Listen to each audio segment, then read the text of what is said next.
الحمد لله والصلاة والسلام على مولانا رسول الله رحمة المهداة للعالمين صاحب الخلق العظيم شفيع المذنبين قائد الغر المحجلين إلى جنات النعيم وعلى آله الطاهرين الطيبين وصحابته الأكرمين أجمعين. أما بعد أحبتنا في الله، نستمر وإياكم في هذه الدروس اللي هي إما حديثية شرح لحديث وإما تفسير لآية من آيات الله تبارك وتعالى. مجموعة آية ديال القرآن الكريم كنتعرضوا لها التفسير المأثور وجمعة حديث والدراسة ديالو سندا ومتنا.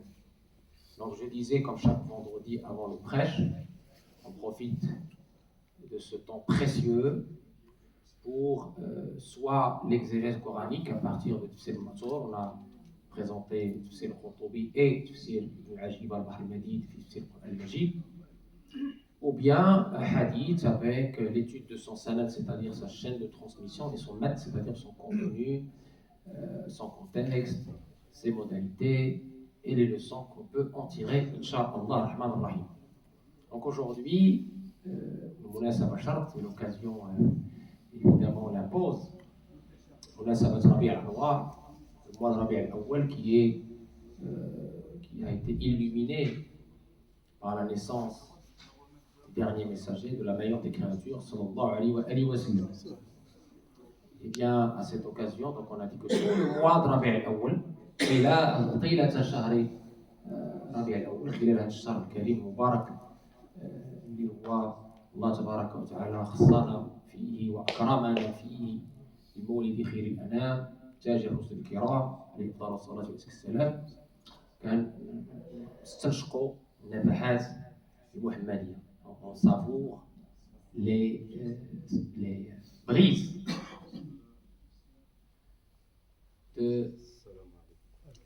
des qualités physiques et morales, des spécificités de la beauté, Jamal, aussi de Muhammad sallallahu alayhi wa sallam, pour qu'on puisse le connaître et le faire connaître, afin de l'aimer et le suivre, Inch'Allah.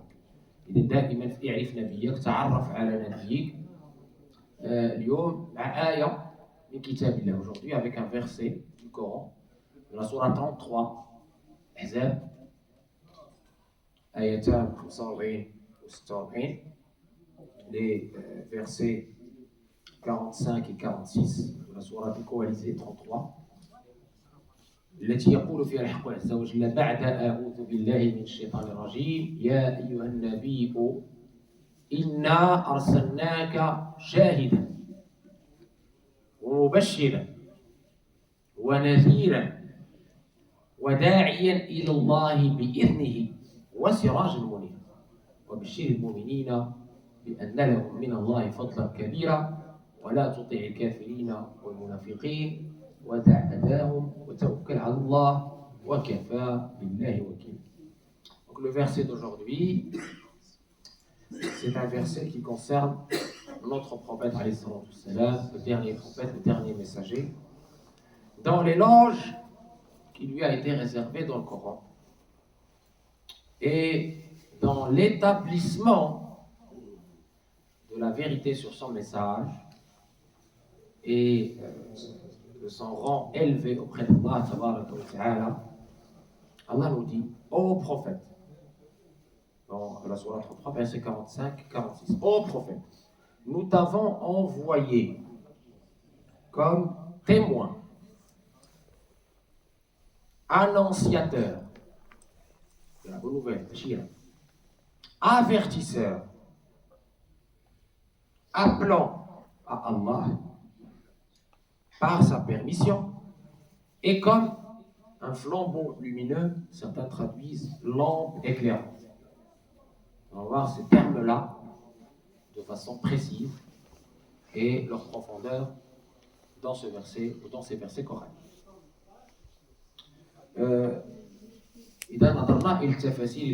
Si on regarde déjà dans les exégèses, يقول الحق عز وجل يا أيها النبي إنا أرسلناك شاهدا l'exégèse de Sidi Najib al-Hassani rahmatullahi alayh et les autres exégèses. شاهدا على من بعثت إليهم على تصديقهم وتكذيبهم أي مقبول قولك عند الله لهم وعليهم كما يقبل قول الشاهد العدل في الحكم. شاهد العدل في الحكم لأنه يكون شاهد للعدل جمع عدول.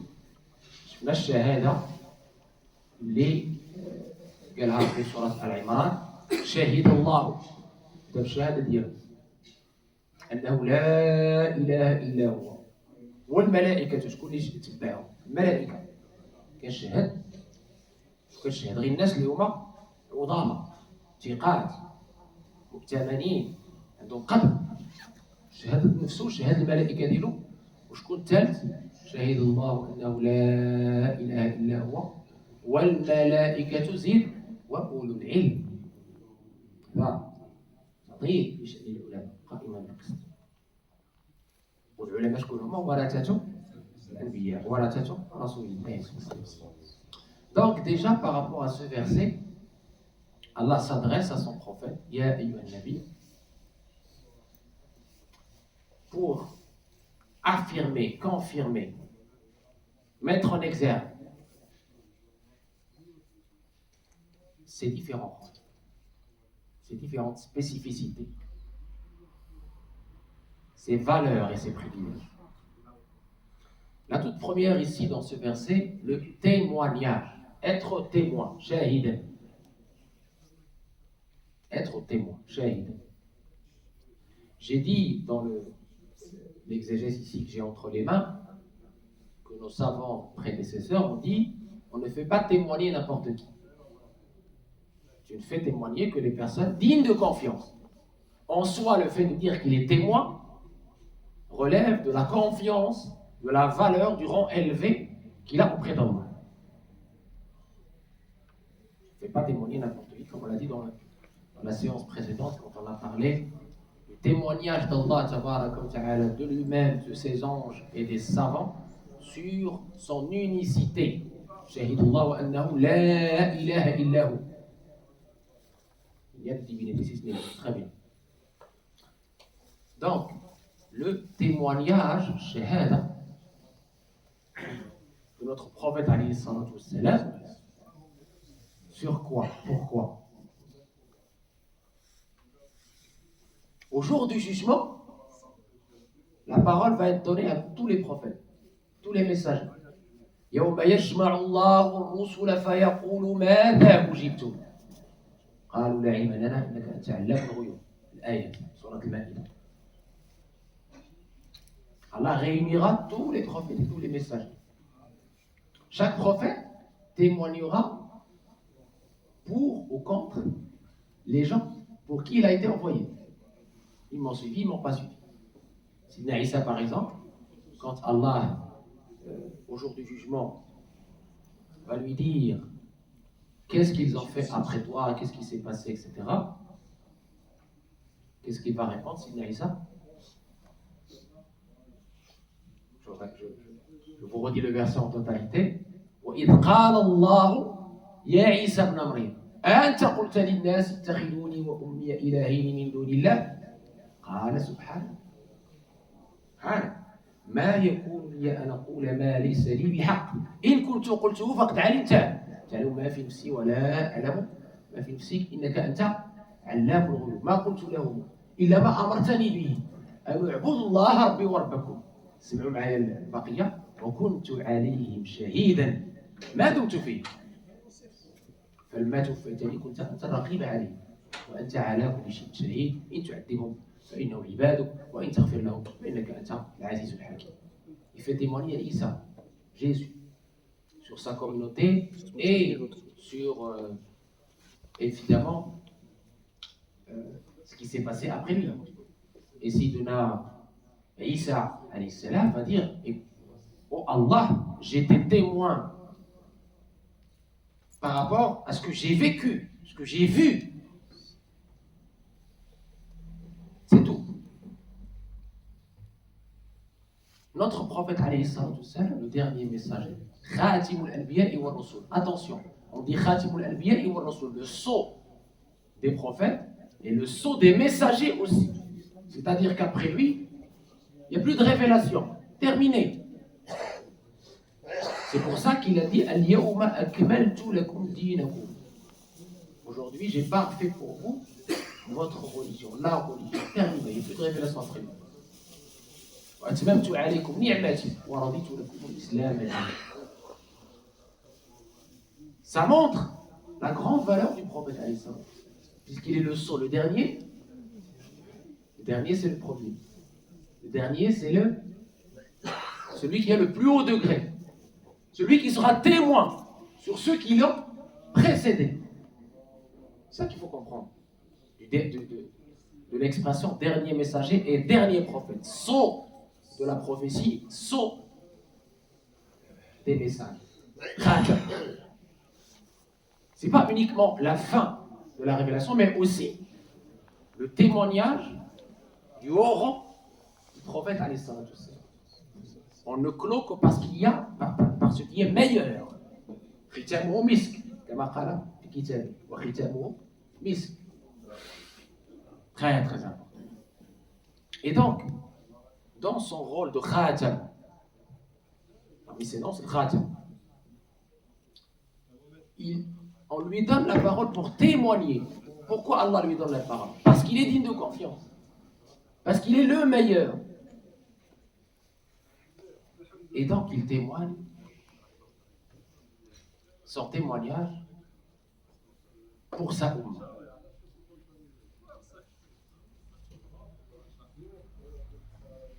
يوم نبعث من كل أمة شهيدا زين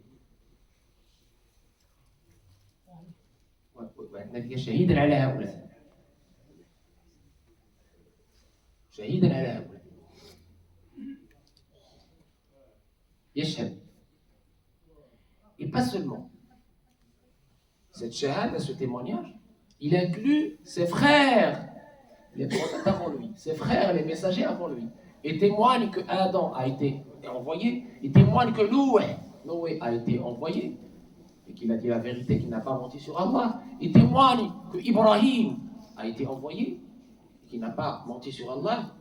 Il témoigne que Moussa a été envoyé par Tawrat, et qu'il n'a pas menti sur Allah, qu'il n'a pas falsifié ou manipulé le verbe d'Allah.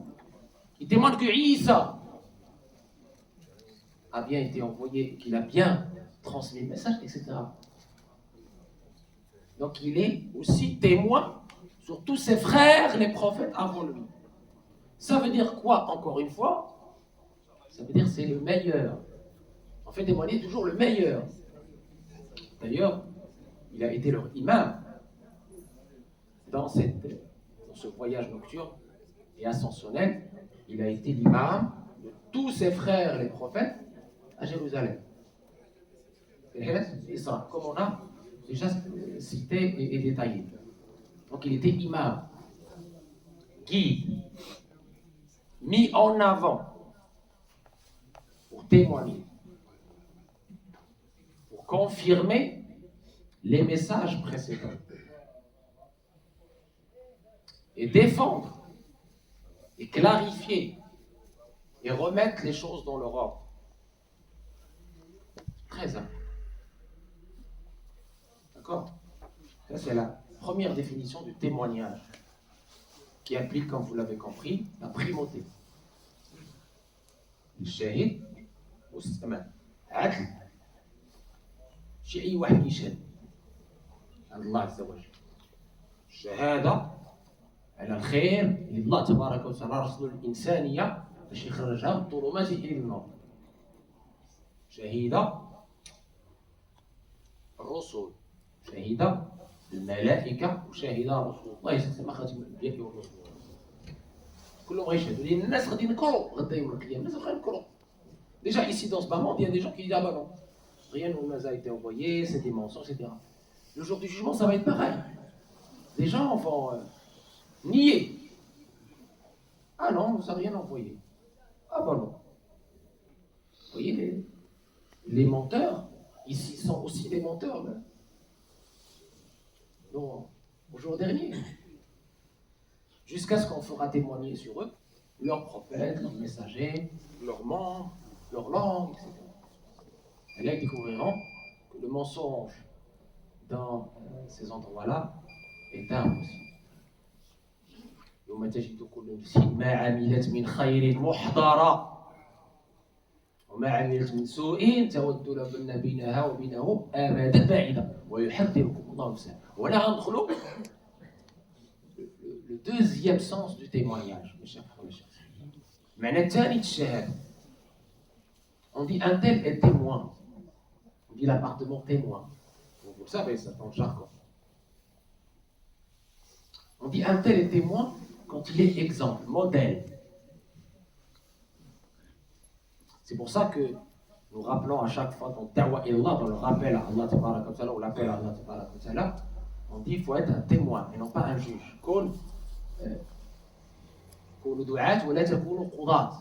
Témoin, ça veut dire quoi témoin? Shahid. Ça veut dire que toi-même, tu représentes cette bonté mohammedienne.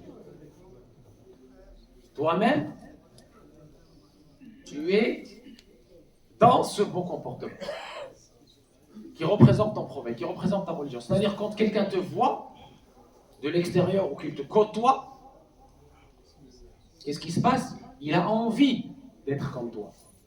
Il voit une beauté. Il n'est pas rebuté. C'est comme ça que notre prophète était, et on va le voir dans la définition du flambeau lumineux, Siraj Mounir. Sa vue déjà était un témoignage sur la grandeur d'Allah, sur la beauté d'Allah. قال صلى الله عليه وسلم من عرفني فقد عرف الحق ومن رآني فقد رأى الحق. Il a dit, celui qui me connaît Allah tabaraka wa ta'ala. Et Allah l'a appelé dans le Coran Ar-Rahmanu fas'al bihi khabira, le miséricordieux. Demande alors à propos de lui, c'est-à-dire à propos d'Allah, l'expert, Khabir, l'expert en Allah. A'lamukum billahi ana. C'est qui? C'est le prophète alayhi salatu wa sallam. Il est l'expert, le mieux connaisseur, le meilleur connaisseur d'Allah tabaraka wa ta'ala. Et dans son rôle de témoin, il est spécifié ici, ça veut dire que à chaque fois, quand tu le vois, tu as envie d'embrasser cette religion. Il a le comportement sublime, comme Allah l'a décrit dans le Coran. Il était la miséricorde envoyée aux univers.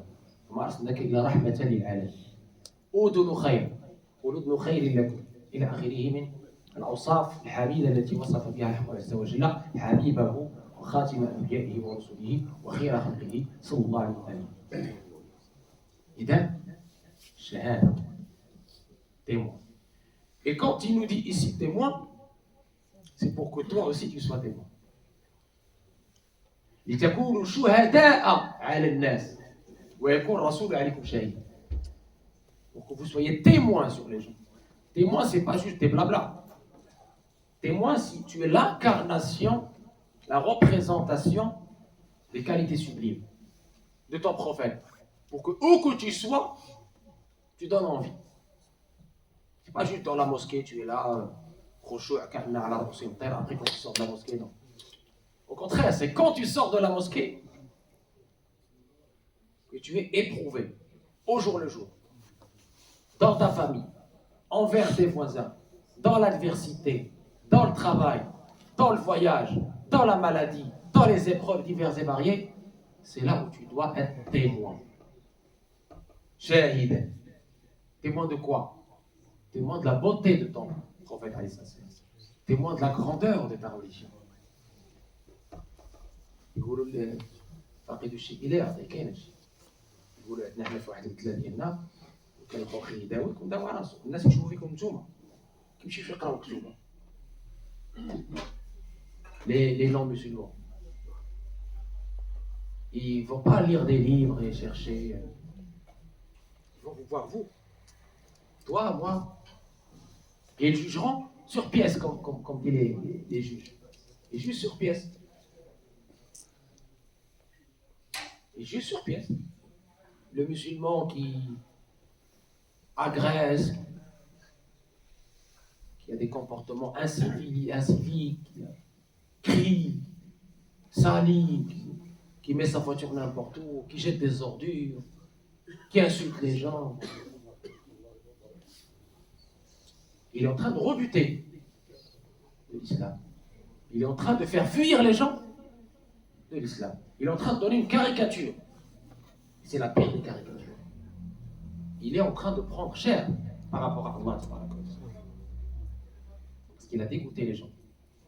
Parce qu'il a fait fuir les gens de la religion d'Allah. Il donne une très mauvaise image de qui? Du prophète d'Allah. Vous voyez la responsabilité. Surtout ici, dans les pays non musulmans. C'est pour ça que je disais à beaucoup de frères, si vous ne vous sentez pas capable d'être l'ambassadeur du prophète, d'avoir un minimum de bon comportement, ne restez pas ici. S'il vous plaît. N'en rajoutez pas. On a fait assez de mal comme ça. Pour certains. Je ne généralise pas, évidemment.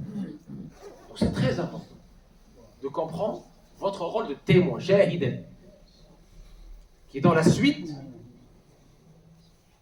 du prophète, qui est ton modèle.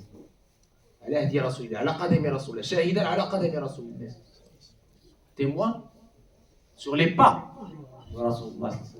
Il était miséricorde aux univers. Toi aussi, tu dois être miséricorde aux univers, à tes univers à toi. Ta famille, tes voisins, tes collègues au travail, partout. On doit sentir cette miséricorde en toi, cette lumière en toi, ce bon comportement en toi. Tu es certes d'un sublime caractère, toi aussi. C'est pas dit dans le Coran comme ça pour que ce soit une œuvre d'art qu'on va mettre, comme le font certains, ils mettent le livre du Coran dans une étagère et ça y est classe. Non, c'est pour que tu le comprennes et que tu l'appliques. C'est ça le croyant et la croyante qui ont compris. C'est pas juste des mots comme ça. Non, ça doit être une vérité, une réalité. Dans ton quotidien, tu dois incarner cette vérité. Comme le prophète dit Aïcha, son caractère, son comportement, c'était le Coran. C'était un Coran qui marchait sur terre. Toi aussi. Tu dois être un Coran. Tu dois faire l'effort. Personne n'est parfait. Mais tu dois faire l'effort pour tendre vers cela. Pour être aussi un Coran qui marche. Tu donnes envie. Par le sourire, par le bel agir, par la bonne parole. Ça ne demande pas des moyens. On ne vous demande pas des moyens. C'est juste connaître ton prophète et suivre son exemple.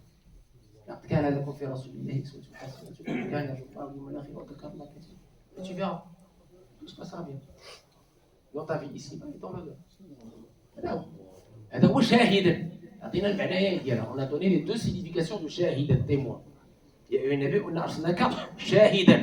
زيد ومبشرا وزاد عليها ونذيرا. وهي مبشرا ونذيرا. الواو العطف. Deuxième qualité, deuxième terme qui est utilisé dans ce verset, mubashiran, at-tabshir, l'annonciation de la bonne nouvelle. L'être humain, tout être humain, quelle que soit son ethnie, ses origines, sa couleur, il a été créé par Allah Tabaraka wa Ta'ala pour être sensible au tabshir. C'est-à-dire, quand tu viens avec le sourire m'annoncer une bonne nouvelle, me promettre une belle chose, je suis sensible à ton discours. Je réagis positivement. Mon cœur souffre. Le prophète, il a dit d'abord mubashiran. Il a commencé par at-tabshir, l'annonciation de la bonne nouvelle, d'abord et avant tout, pour ouvrir des cœurs qui étaient aveugles et scellés.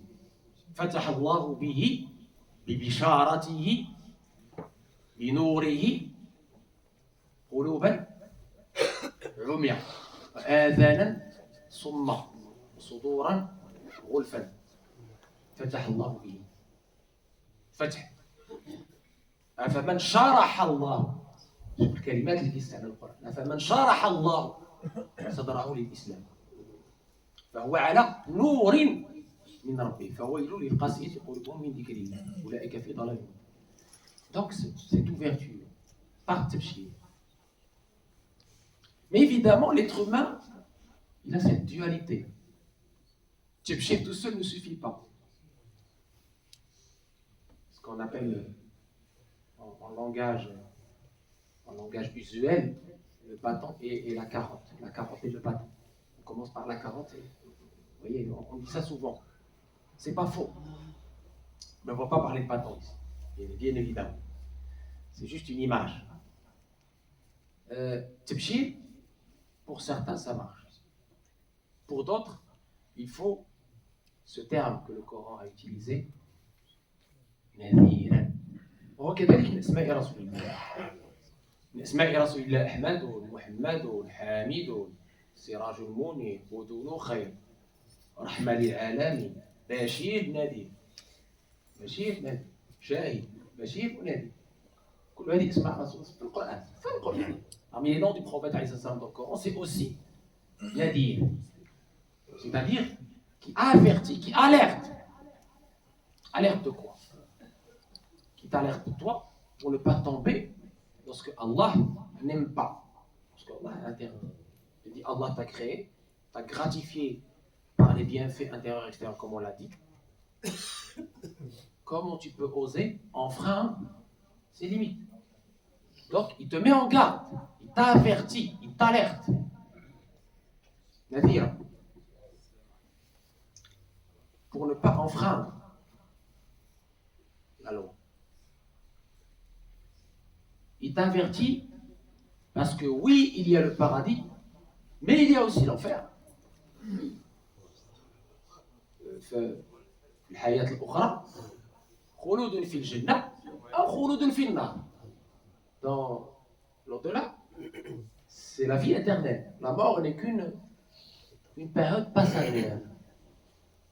يؤتى بالموت على هيئة كبش فتذبح ويقال منادي المنادي لا موت اليوم خلود في الجنة خلود في النار. La vie éternelle, dans l'au-delà, c'est soit cette vie éternelle au paradis, dans l'allégresse, la félicité, le bonheur total, sans faille, non pas le bonheur artificiel qu'on connaît ici, ou bien le malheur éternel. À toi de choisir ici. C'est pour ça que quand on parle de liberté dans la religion, attention, qu'est-ce que Allah nous dit par rapport à la liberté religieuse? وَقُولِ الْحَقُّ مِنْ رَبِّكُمْ فَمَنْ شَاءَ فَلْيُؤْمِنْ وَمَنْ شَاءَ فَلْيَكْفُرْ. C'est la vérité de la part de votre Seigneur. Celui qui veut croire, il croit. Celui qui ne veut pas croire, qui renie, qu'il renie. Mais attention, il faut compléter le verset. كمل الآية.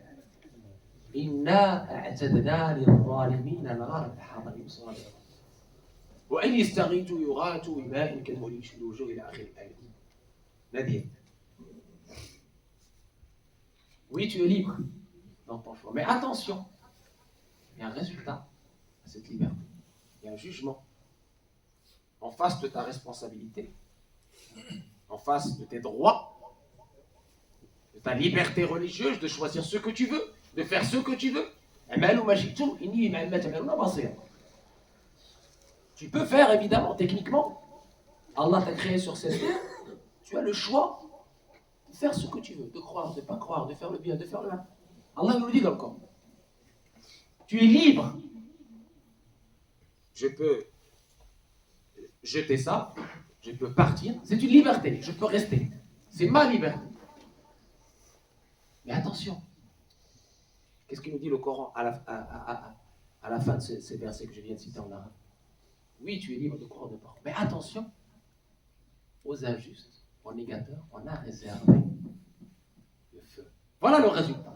Oui, tu es libre. Mais il y a un résultat qui engage. C'est une liberté responsable. À toi de voir. À toi de voir. À des risques et périls. Si tu veux choisir la négation, l'ingratitude, l'injustice, vas-y. Vas-y. Personne ne peut t'empêcher. Allah ne va pas t'empêcher. Et le jour des comptes, tu rentreras les comptes. C'est pour ça que le prophète, dans sa miséricorde, dans son amour pour nous, il était la alerte. Et l'être humain, ça c'est très important, dans sa psychologie, il fonctionne comme ça. Je parle de 99% des gens. Je ne parle pas de l'ahrar. تكلمنا على عبادة الأحرار. كاين عبادة العبيد وعبادة التجار وعبادة الأحرار. المقام الأعلى عبادة الأحرار، هذو العارفين بالله والأنبياء والرسل اللي يعبدوا الله عز وجل حبا وشكرا واعترافا ولأنه يعني المنعم الأكبر والمستحق الأول والأوحد للعبادة. هادو ناس أخرين، هادو l'élu de l'élite. Ils sont dans ce qu'on appelle l'adoration des libres, des détachés. Ceux-là, c'est un petit pourcentage. C'est les prophètes, les justes, les saints, qui ont dépassé la comptabilité. Trop, la peur ou l'attente d'une récompense. Mais ceux-là sont une minorité. Ici, on parle à la majorité. Ça implique tout le monde. Quand tu vas dans cette psychologie, dans cette pédagogie de l'annonciation de la bonne nouvelle et en même temps l'alerte et l'avertissement et la mise en garde, ça marche. Parce que si tu vas juste dans l'annonciation de la bonne nouvelle, Bishara, il y a des gens qui vont dire ah bah ouais, ok, bah Allah est le plus miséricordieux, le très miséricordieux, pardonneur, il a arrivé, je fais ce que je veux. Ça va donner quoi? De la perversion, fondant, manque de discipline. Chacun va faire ce qu'il veut. Voilà. Et si je dis uniquement Allah shadidul iqab, il est dur en punition, et je ne dis pas qu'il est miséricordieux pardonnant, ben, il y a des gens qui vont être frustrés, bloqués, dans la peur et dans l'angoisse, et ça ne va pas être bon non plus. C'est pour ça que l'islam, c'est un juste milieu. Wassa. On oscille entre la crainte et l'espoir. المؤمن يترجح بين الخوف والرجاء يرجون رحمته ويخافون عذابه يرجون رحمته ويخافون عذابه. C'est ce qu'il faut, c'est la dose. C'est la dose qu'il faut. La bonne dose, c'est effectivement la crainte et l'espoir. Le juste milieu entre ces deux-là. Pas la crainte et oublier qu'Allah est miséricordieux et ça y est, on perd espoir et on tombe dans le chronote. Désespoir. Non. Ça, c'est la porte de Satan. Et non pas non plus dans l'amani. Et ça y est, je fais ce que je veux, etc. Non. Toujours le juste milieu. Et je ne parle pas des spécificités des élus et de l'élu d'élite qui, eux, adorent Allah pour Allah. Adorent Allah par amour. Par Allah. Parce qu'il mérite. Parce qu'il est le plus méritant. Celui qui mérite. Le bienfaiteur suprême. Vous adorez Allah par amour et par gratitude et par reconnaissance, sans avoir besoin d'être, entre guillemets, rappelé. Mais c'est une minorité. La majorité a besoin de ce rappel, a besoin d'osciller entre l'espoir et la crainte. وبشيرا ونذيرا. 13. شاهدا شفنا شنو هي؟ المعنى هي نديرها. وبشيرا. Et nous donc, toujours je reviens à nous. On parlait du prophète on parle de nous. Parce que ce qui est dit ici sur le prophète, ça doit nous inspirer, il est notre modèle. C'est pas dit ici juste ça y est, c'est fini, on le lit et non. Si Allah le dit, pour son prophète, c'est pour qu'on soit à son image, l'image de notre prophète, qu'on le suive. Et donc nous aussi, qu'est-ce que le prophète nous a dit? Sallallahu alayhi wa sallam.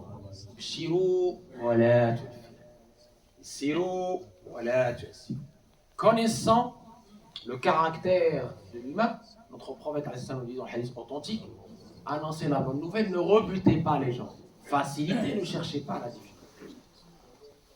Le rappel, l'appel à Allah, Da'wa, demande des qualités. Parmi ces qualités, c'est la douceur, l'annonciation de la bonne nouvelle, pédagogie évolutive et éducative, comme avec un enfant, petit à petit.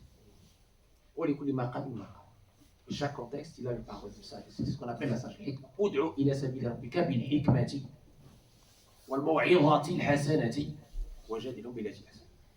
Dans un autre verset, appelle au chemin de ton Seigneur par la sagesse, par la bonne exhortation, et ne discute avec eux que de la belle façon. Jamais. On revient à la beauté. Très bien. وَدَاعِيًا إِلَى اللَّهِ بِإِذْنِهِ. Et on va s'arrêter à ce qualificatif-là, à cette mission-là de la prophétie. وَدَاعِيًا إِلَى اللَّهِ بِإِذْنِهِ وَسِرَاجٌ مُنِيرٌ. دَاعِيًا إِلَى اللَّهِ بِإِذْنِهِ إخوة الإيمان. Ça veut dire qu'il appelle à Allah tabaraka wa ta'ala par sa permission, pas par sa passion ou sa réflexion. Il ne s'est pas levé un jour, il s'est dit tiens, c'est intéressant de faire un peu la da'wa. Ça me donne du privilège, ça me donne du pouvoir. Au contraire, notre prophète alayhi salatu wassalam, on lui a proposé le pouvoir, on lui a proposé l'argent. Qu'est-ce qu'il a répondu? Par Allah, s'il mettait le soleil à ma droite et la lune à ma gauche, je ne céderai pas. Je continuerai ma mission, quel que soit le prix à payer, quelles que soient les épreuves endurées. Derrière, après le prophète, les dou'at, ceux qui appellent à Allah sur les pas du prophète, il leur faut aussi cette patience, il leur faut aussi cette abnégation. On appelle ça l'abnégation.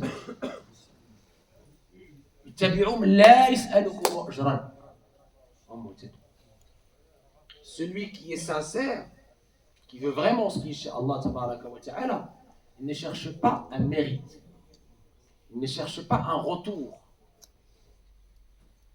sur ce qu'il fait. Il le fait pour Allah de façon désintéressée, quelles que soient les épreuves. Celui qui fait ça pour un intérêt, pour un pouvoir, pour que les gens le voient autrement, pour qu'il ait des honneurs, celui-là, à la première épreuve, te dit ah ben non, ça m'intéresse plus d'être imam, ça m'intéresse plus d'être derrière. Non, je me suis trompé. Je vais faire carrière ailleurs. Est-ce que tu veux faire carrière? Da'wa, c'est pas carrière, c'est une vocation. C'est un battle, c'est un don du soi. C'est un jihad intérieur. Tous les jours, chaque jour, tu as quelqu'un qui va t'insulter. Tu vas avoir quelqu'un qui va t'agresser. Tu vas avoir quelqu'un qui va te diffamer. Tu continues, malgré tout, parce que tu ne fais pas ça pour lui. هذا يضربك، هذا يسبك، هذا يغتابك، وما يزيدك ذلك إلا إصرارا ورقيا. Et tout cela, ces problèmes ne font que t'élever et te purifier. وداعي الله بإذنه، يعني عنده بإذنه ما يخافش. Tous ceux qui sont dans cette autorisation, بإذنه, permission venant d'Allah, ne peuvent pas s'inquiéter, ne peuvent pas tourner le dos, ne peuvent pas être lassés. Ils savent ce qu'ils cherchent. Il sait que tous les canaux de ce moment, toutes les richesses de ce moment ne valent rien par rapport à l'au-delà. Donc, il sait ce qu'il cherche. C'est les personnes les plus intelligentes, ce qu'on appelle l'intelligence spirituelle. Moi, Siraj Mounira, cette notion de flambeau lumineux, de lumière éclatante, on l'a déjà assez explicité la dernière fois quand on a parlé du hadith Ana Sayyid Walid Adam Wala Fakhr. Simplement pour rappeler qu'il ne s'agit pas uniquement d'une lumière au sens métaphorique, c'est-à-dire sa sunna, ses instructions. Oui, mais pas seulement. Une lumière aussi au sens physique. Et j'ai expliqué pourquoi la dernière fois, je le rappelle, pour ceux qui n'ont pas encore compris cette notion de lumière, nour, siraj. Je vous ai cité des exemples de compagnons, sahaba, qui ont embrassé l'islam,